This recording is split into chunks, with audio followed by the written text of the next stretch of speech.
Friends, welcome to my channel Vagdevi's art.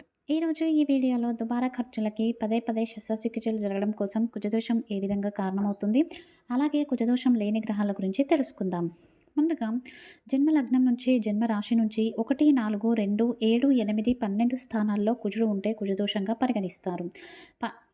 ఈరోజు జన్మలగ్నం నుండి జన్మరాశి నుంచి 12వ స్థానంలో కుజుడు ఉన్నట్లయితే ఇబ్బందులు అధికంగా ఉంటాయి. దుబారా ఖర్చులు పెరుగుతాయి.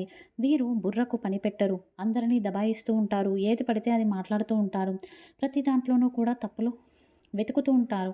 కానీ వారి తప్పును ఒప్పుకోరు. నెగిటివ్ థాట్స్ ఎక్కువగా ఉంటాయి. యుద్ధానికి కాళ్ళు దువ్వుదామన్నట్లుగా ఉంటారు. కంటికి సమస్యలు వస్తూ ఉంటాయి అన్నమాట.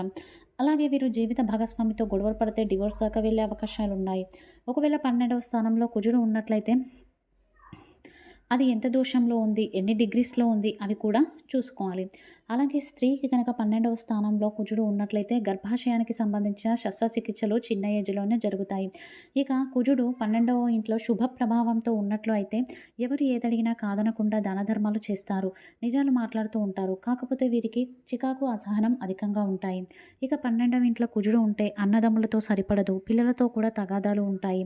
అదేవిధంగా కుజుడు పాపగ్రహంతో కలిసి ఉన్నట్లయితే కుటుంబ వృద్ధి అనేది ఆగిపోతుంది. వీరికి వయస్సు మళ్ళిన తర్వాత అజీర్ణం, రక్త సంబంధ వ్యాధులు అనేవి వస్తాయి. నిద్రపోరు. ఇవన్నీ కూడా చూచాయిగా చెప్తున్నవి మాత్రమే. ఎవరిది ఎక్కడైనా కూడా 4వ ఇంట్లో ఉంది, 1వ ఇంట్లో ఉంది, 7వ ఇంట్లో ఉంది అని చూసుకొని కుజదోషం ఉంది అని కన్ఫర్మ్ చేసుకోకూడదు. అది ఏ విధంగా ఉంది, ఏ రాశులతో కలిసి ఉంది, పాపగ్రహాలతో ఉందా, శుభంగా చూస్తుందా, ఇవన్నీ చూసుకోవాలి. అదేవిధంగా కుజదోషం లేని నక్షత్రాలు కూడా ఉన్నాయి. ఇక కుజదోషం స్త్రీకి ఉన్నట్లయితే వైధవ్యం వస్తుందని, అలాగే మగవాళ్ళకు ఉన్నట్లయితే భార్యా వియోగం కలుగుతుంది అని చెప్పేసి చెప్తూ ఉంటారు. ఇక కన్యా రాశి, మిథున, తుల, వృషభ రాశి వారి లగ్నంలో కనుక కుజుడు ఉన్నట్లయితే వారికి ఫుల్ కుజదోషం ఉన్నట్లు, పూర్తి కుజదోషం. అలాగే మకర, కుంభరాశి లగ్నంలో కనుక కుజుడు ఉన్నట్లయితే 30వ వంతు కుజదోషం. ఇక ధనస్సు, మీనరాశి యొక్క లగ్నంలో కనుక కుజుడు ఉన్నట్లయితే సగం కుజదోషం. మేషం, వృశ్చికలో అయితే పావు కుజదోషం ఉంటుంది. ఇక కుజదోషం లేని నక్షత్రాలు అశ్విని, మృగశిర, పుష్యమి, పునర్వసు, శ్రవణ నక్షత్రం, రేవతి నక్షత్రం, ఉత్తరాభాద్ర, ఉత్తరాషాఢ, ఆశ్లేష, ఉత్తర, స్వాతి, అనురాధ నక్షత్రాలకు కుజదోషం లేదు.